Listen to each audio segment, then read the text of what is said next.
بسم الله الرحمن الرحيم نبدأ دعوة يا ملك استود دافها دون كان نجد دعوة لسان كان نجلا سعوتها وتيفي سومالوين حرمتي سمجالة كنت باك إنك يا هاتنا وحى استوديو سومالوين وغلسوغن حلي بان ليلى علي علمي أو كتسن حلي بان هذا قولها بارمان كيدل كان السودان حلي بان كسر دو استوديو سومالوين وما صنتها ودوها إن ليلى واحد تهي حلي بان كتسن قولها بارمان كيدل كان السودان بل أنا إيا دعوة يا شباب تاريخ نولد كاغو كوبان إن النيرة سيسان جعلان لهاي walaal waxa magacayga waa Leila saddex laba sano aan jiraa dalka Sweden ayaan ku barbaaray ku koray gaar ahaan magaalada Gothenburg degmada Angered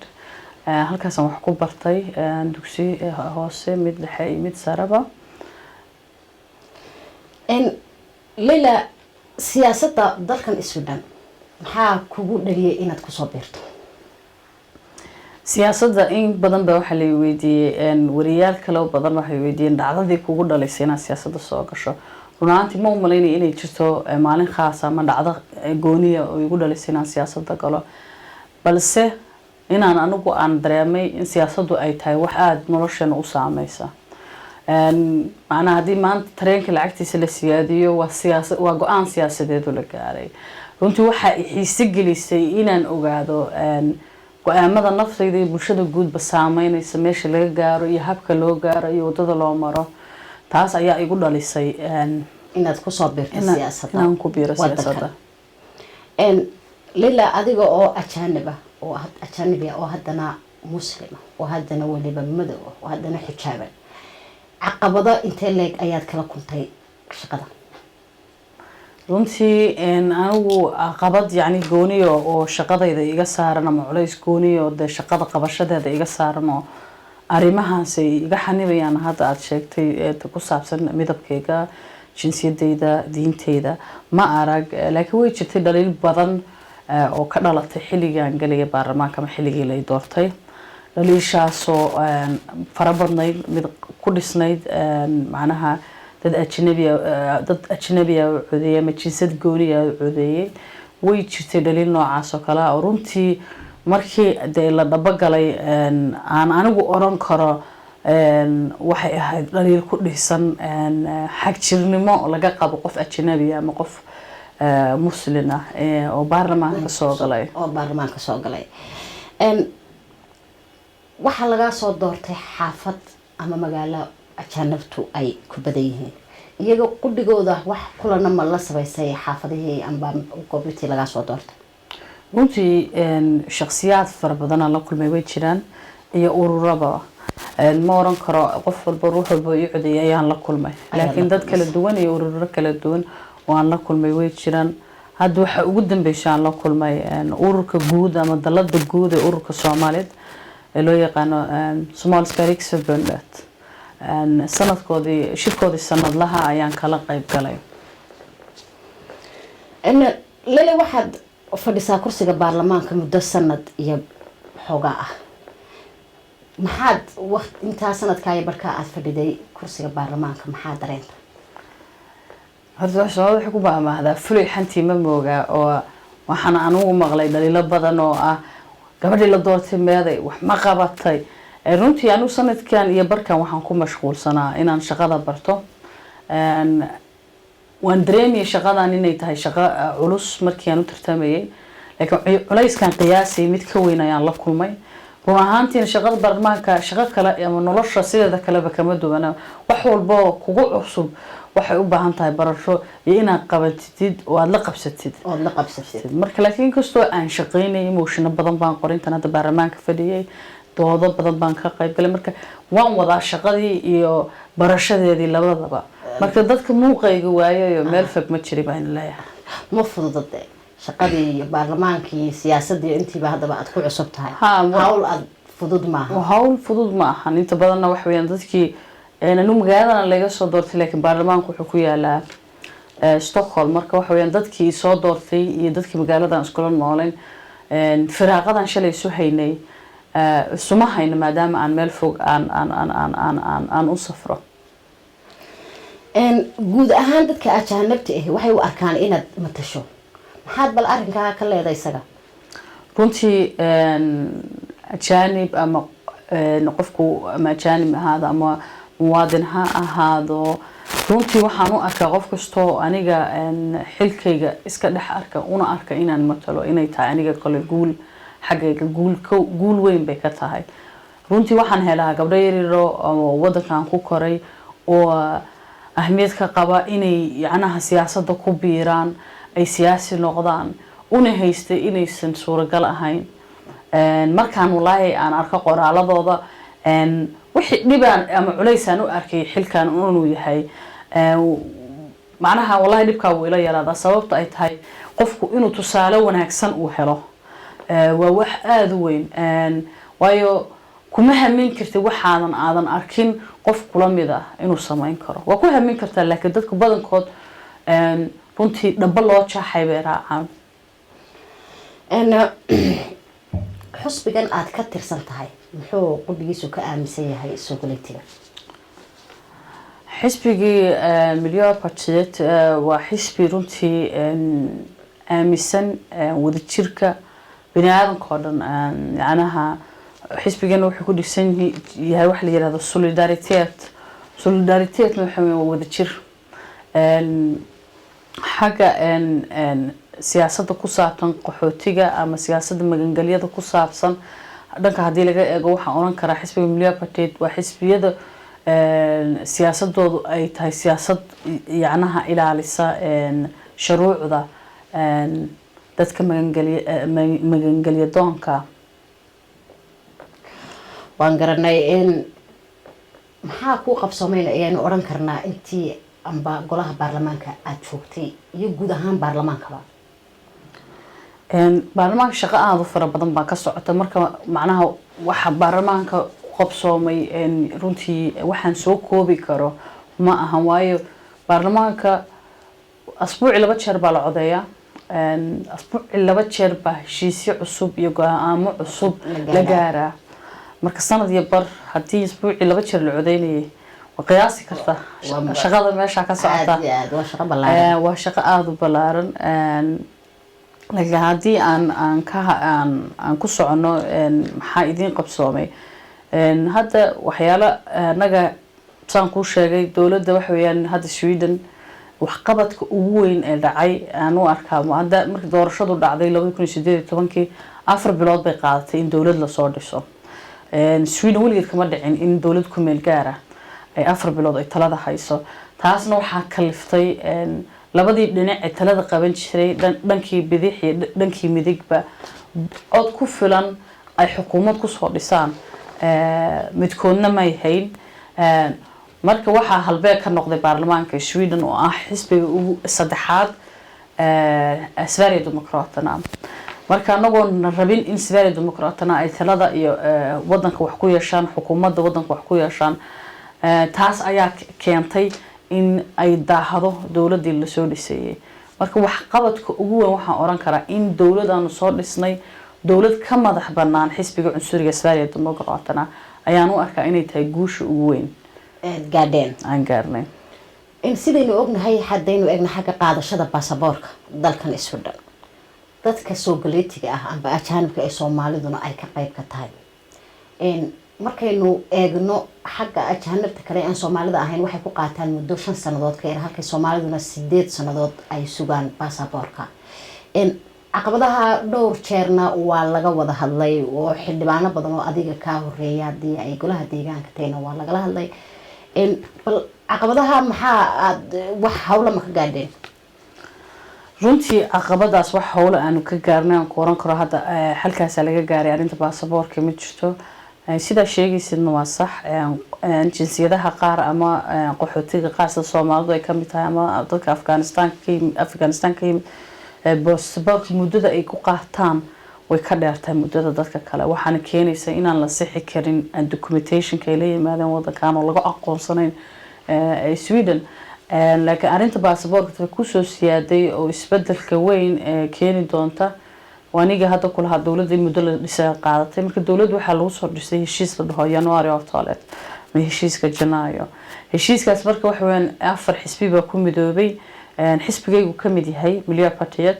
xisbiga social democratna iyo xisbiga liberalna iyo xisbiga liirada centerka marka qolaba waxay wadatay qolaba siyaasadeeda ay wadataa oo ay meesha ay ku gorgortamaysay oo lagu heshiiyay marka liberalna waxay wateen in baasaboorka imtixaan loo galo waana siyaasad ay muddo dheer soo dhiraandhirinayeen siyaasad cusub ma ahan taasoo macnaha noqon doonta mustaqbalka qof walba oo baasaboor qaadanaya in imtixaan luqad ah ama imtixaan aqoonta Sweden ku saabsan uu qofku u galayo marka hadii aan si toos ah su'aashaada uga jawaabo wax natiijo kama soo kordhin in waqtigaas uu soo koobnaado xagga muddada intii la sugayay muddadii waxba iskama bedelin laakiin arrintaana soo korortay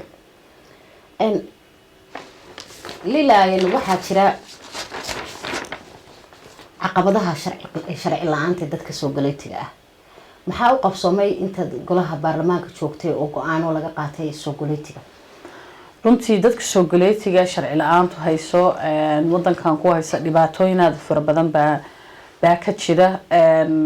runtii dadku waxay ku nool yihiin suuq madow waxa laga yaabaa inay suuq madow ku shaqeystaan waxa laga yaabaa shaqooyin yacnaha aan fiicnayn inay qabtaan dadkan runtii markii la fiiriyo waxaana ku kalifaysa nolosha adag sharci la'aanta wax la'aanta xisbiga milyaabka sharciga United Lawgeed waxa la yiraahdaa jira sharcigaasoo suuro geliyay 2015 dhalinyarada yimid qayb weyn baa waxay waayeen sharciyada leeno maadaama migrationka safkiisu qaxooti badan ay Sweden timid waqtiga qaabilaaduna safafkeedu ay dheeraayeen dadka muddadii ay way qaan gaarin inta ayan arintooda aan go'aan laga gaarin marka dadkaas waxa loo fidiyay sharci leeyahay United Lawgeed taasoo ah qofku haduu wax baranayo in uu sharciga uu ku joogi karo runtiina ilaahay ka sii sharciga United Lawgeed waxa u dagaalamay hirgeliyay xisbiga milyaabka marka anaga waxaan aragnaa arintaas guul weyn inkastoo ay dhibku dadka sharci la'aanta haysata wadankan ku dhex dhiban aysan sharcigaas uu xal u wada ahayn laakiin balse 2,000 oo qof oo dhalinyaro ah ayuu xal u noqday runtii marka waa talaabo aan ku faraxsanahay in talaabada ay gaadheen baarlamaanku xisbiga kaalinta aad ka tirsantay kaalinta leeg buu ka qaatay inaad kursiga baarlamaanka aad ku soo fadhiisato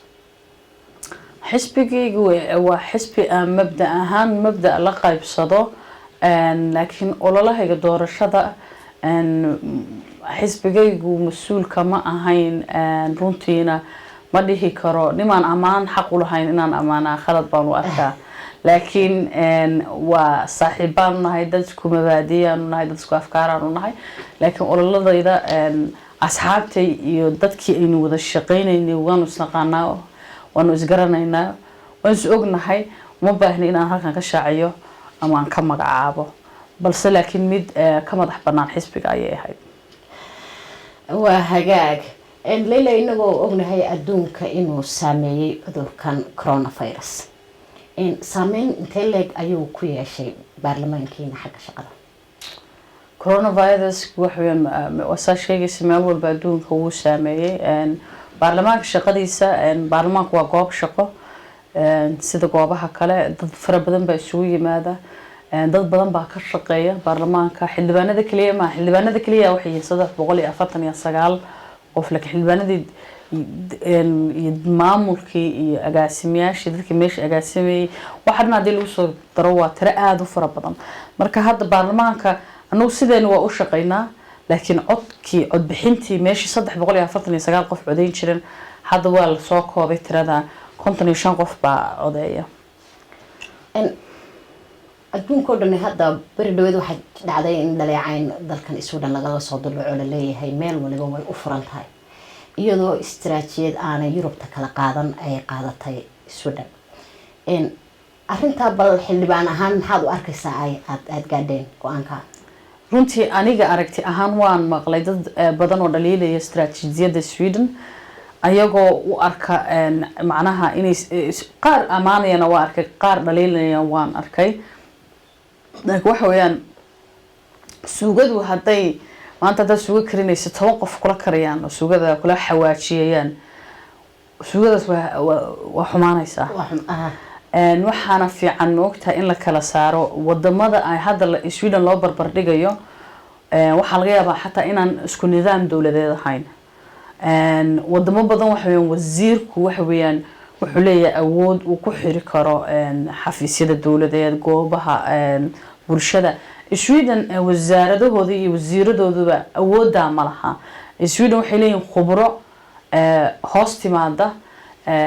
wasaarad walba khubradaas ayaa go'aamada masiiriga gaara kaligood ma gaaraan laakiin iyaga ka tala bixiya go'aanada la gaarayo markaas siyaasadda loo bandhigaa markaas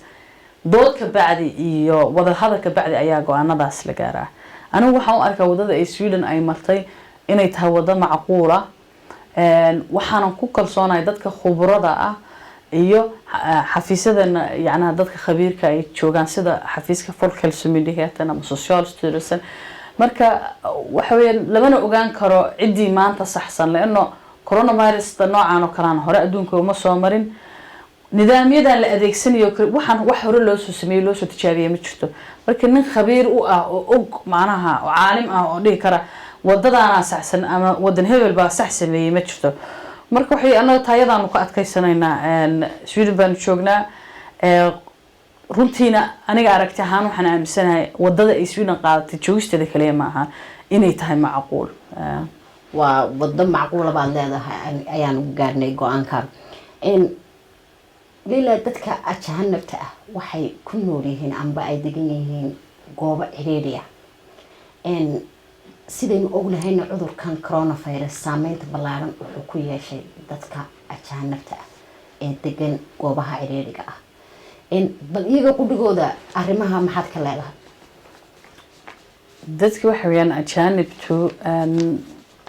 dhibka waxa weeyaan hata ummad haday dhib ku timaado dhibku marka ugu badan wuxuu yaana xagaala dadka ugu dabacsan bulshada yani dadka ajaanibtaan waxa weeyaan waa dadka ugu dabacsan si hadii loo fiiriyo bulshada Sweden leeno waxa weeyaan waa dad marka wadanka magangaliyo ku yimid waxa laga yaabaa waa dad ku nool xaafado yani dhaqaale xumo ka jirto qaar baan shaqeyn qaar baa shaqeeya waxa weeyaan marka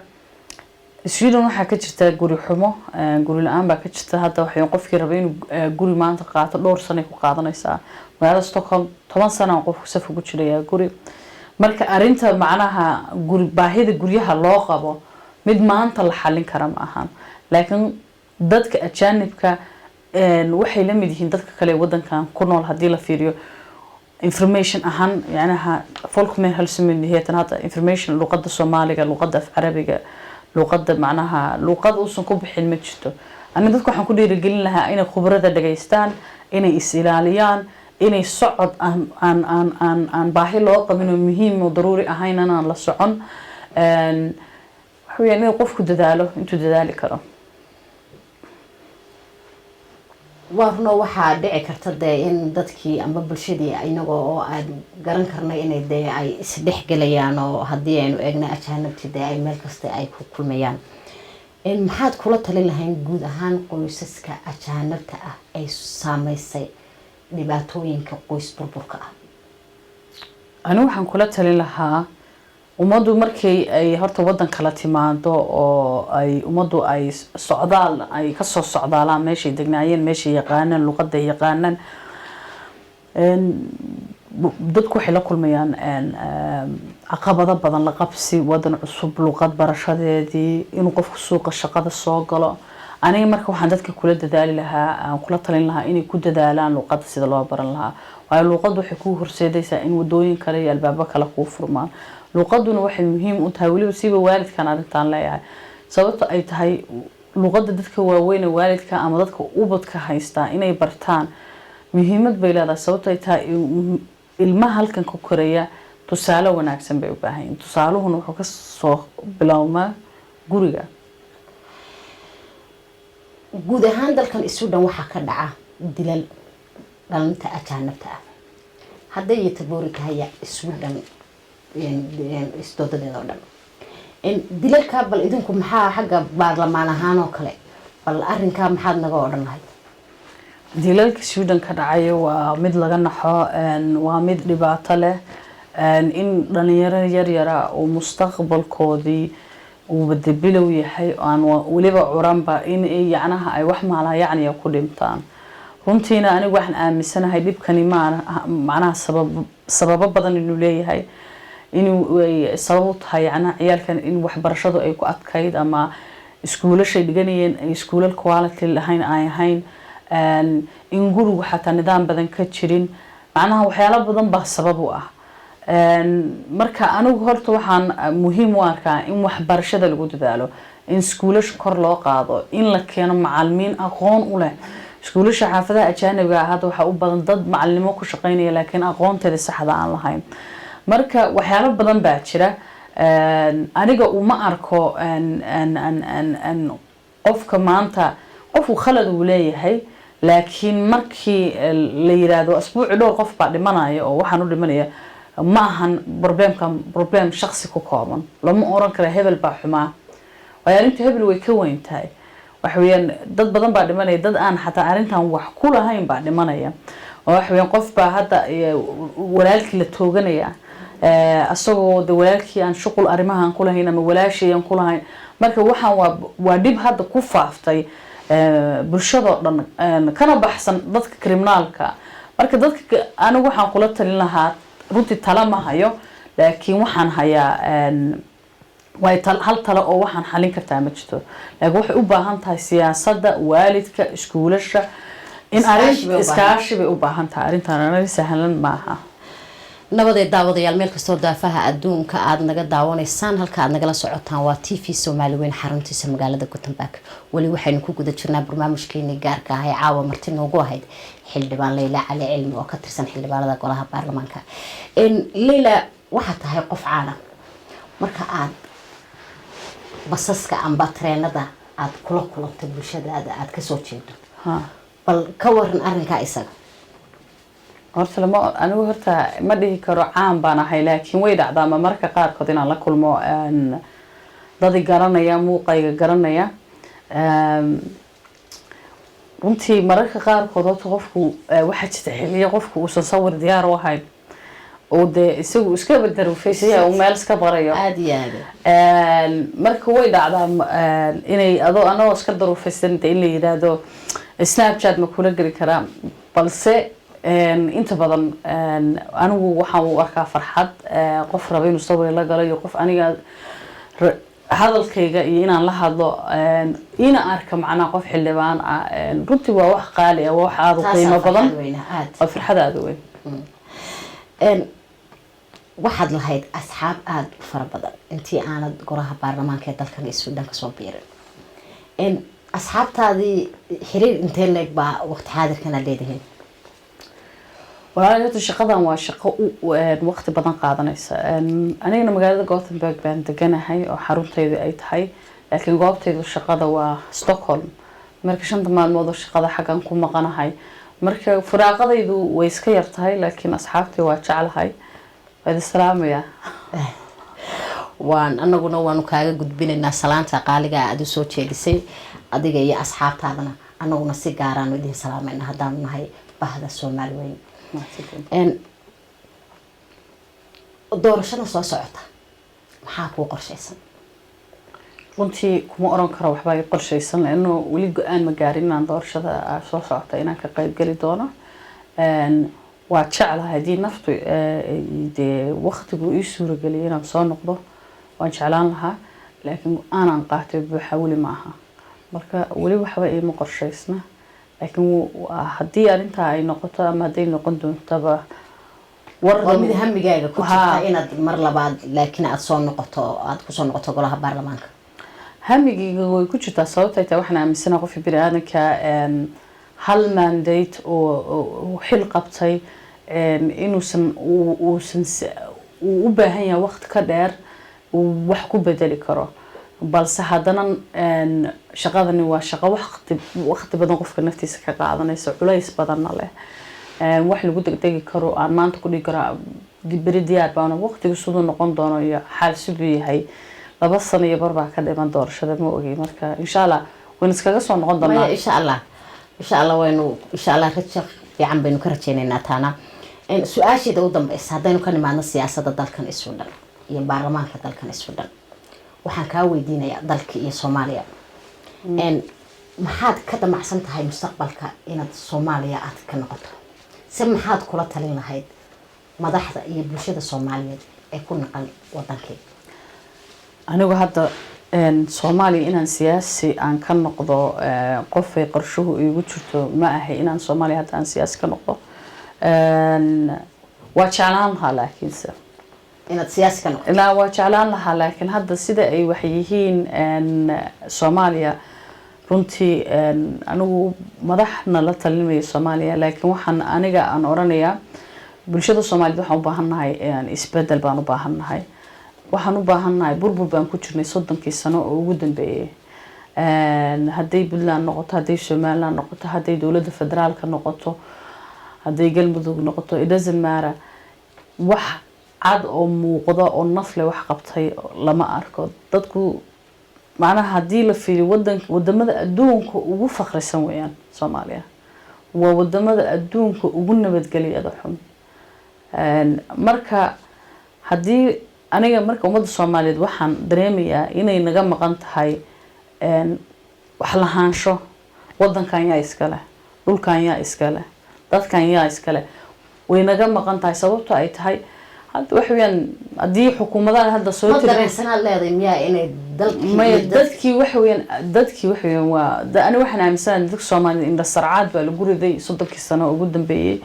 waa loo sheekeeyay waxyaalo badan baa laga dhaadhiciyay aan jirin marka qofka bini aadamkaana waxa weeyaan waa inuu margartaa waxa weeyaan waxaan la ii sheegayay ilaahay baa xitaa ku oranaya qofka bini aadamka waa inuu wax su'aalo horta yiraahdaa waxaan horta ma yihiin horta wax aniga yanfacaya ma yihiin wax aniga dantayda ah hooyada khudradda ku gadaysa suuqa xamar ama suuqa gaalkacyo danigu ma jirto siyaasi imaanayo shandada lacag ku guranaya hooyada waxa dan ugu jirta shanta caruur ee guriga u joogta inay iskuul sax ah u dhigtaan inay wax barasho ka baxaan dhalinyarada Soomaaliyeed hadartan waxa ay badaha ugu dhamaanayaan wax weeyaan waxbuu baranayaa wadankii shaqo ma laha meel walba waxa arkaysa xafiis walba oday waqtigiisu dhamaaday baa isku oodaya dhalinyaradii fursad ma helayaan siyaasiyiinta hadda wax weeyaan wadanka jooga maxaa lagu la xisaabtamaa dadku ma la xisaabtamaan anigu siyaasiyiinta ma wada dhalinayo laakiin waa siyaasiyiinta waa in la xisaabtamaa dadkii la xisaabtami lahaana waa bulshada Soomaaliyeed laakiin intii aan xaafado u kala xirxiranahay oo nolol kala sheekaynayo anigu marka Soomaaliya wallahi waxaan xasuustaa marka qaarkood yaraanteedooda dhigdheer bay nagu bajin jirtay moogta si aanan guriga ugu dhaqdhaqaaqin Soomaaliya waxa lagu bajiyay haday halka ka dhaqaaqdo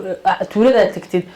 reeraha bahal baa ku cunaya wax ka jirana ma jirin runtii ma jiraan laakiin waxaan aaminsanahay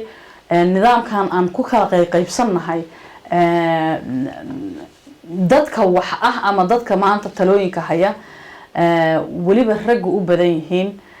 hadda la oran doona xilwaanadu rag ay nacabtahay laakiin hal iska yiraahdo dib balaha wax weeyaan nidaamkaynu wax ku qaybsanay nidaamkaynu aan Soomaali ku nahay ugu bulshada qayb yar baa manaafacaad ka hela waa siyaasi waa nabadoon bulshada inteeda kale waa qatan tahay marka aniga dhalinyarada waxaan leeyahay iyo haweenka Soomaaliyeed haddaad isu raacdaan dadkan ilaa haweenka Soomaaliyeed waa shacabka barkii moogtahay dhalinyaraduna idinku hadda annagana soo raacdaan khayr halkay dhankayagu ku jiraay waxaan aaminsanahay Soomaaliya wax badan baa laga bedeli karaa sababta ay tahay annagu waxaan u baahanahay accountability la xisaabtan hantida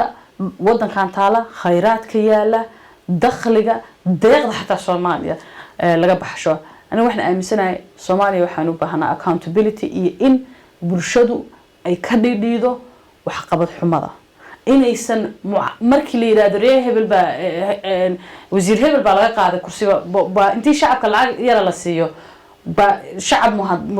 mudaharaadaya darkiisa laakiin shacab idinko lacag leedin siinin mana ahan wallahi shacabkayga Soomaaliyeed inaan dhaliilayo ka mudaharaada baahida idin haysa ka mudaharaada leer la'aanta biyo la'aanta isbitaal la'aanta dawo la'aanta ka mudaharaada geedaha la gooynayo, ka mudaharaada webiyada la sumaynayo, ka mudaharaada webiyada la gufaynayo haddana lagu doonanayo deeqda,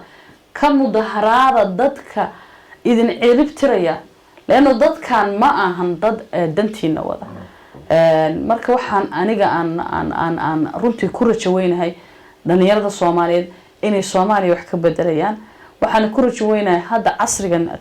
teknolojiyada la yimid, teknolojiyadu inay Soomaaliya ay saameyn ku yeelato, sababta ay tahay maanta wax weeyaan qofka raas asay ila raas kaboon jooga waxa la iskala socdaa Facebook, waxa la iskala WhatsApp, internet. waxay u Soomaalidu u baahan tahay dadka Soomaaliya ku nool oo dhan inay integration ay sameeyaan oo ay isla kulmaan, in Soomaalida ay guriga xaafado ku kala xidhaadaan oo loo kala sheekeeyo. waxa weeyaan waa waxa horumarkooda hortaaga. marka dhalinyarada waxa haysataan hadda teknolojiyadaasayto wadankana idinka iskala cid kale waxa ka suginaa. marka nin walba waxa qaban lahayd isdiirigeli, isxilqaam, annaguna waa idinla jirnaa, ilaahayna waana la jiraa. aad iyo aad baad u mahadsan tahay Leyla Cali Cilmi. waxaan kaaga mahadcelinaynaa waqtigaaga quruxda badan ee la siisay, waana kugu soo dhaweynaa studio Soomaali weyn xaruntiisa magaalada Gothenburg. waa mahadsantahay. imikii haatana waxay noogu intaasoo inoogu eeg barnaamijkeena gaarka ah aynu la yeelanay xildhibaan Leyla Cali Cilmi oo ka tirsan xildhibaanada golaha baarlamaanka ee dalkan Sweden.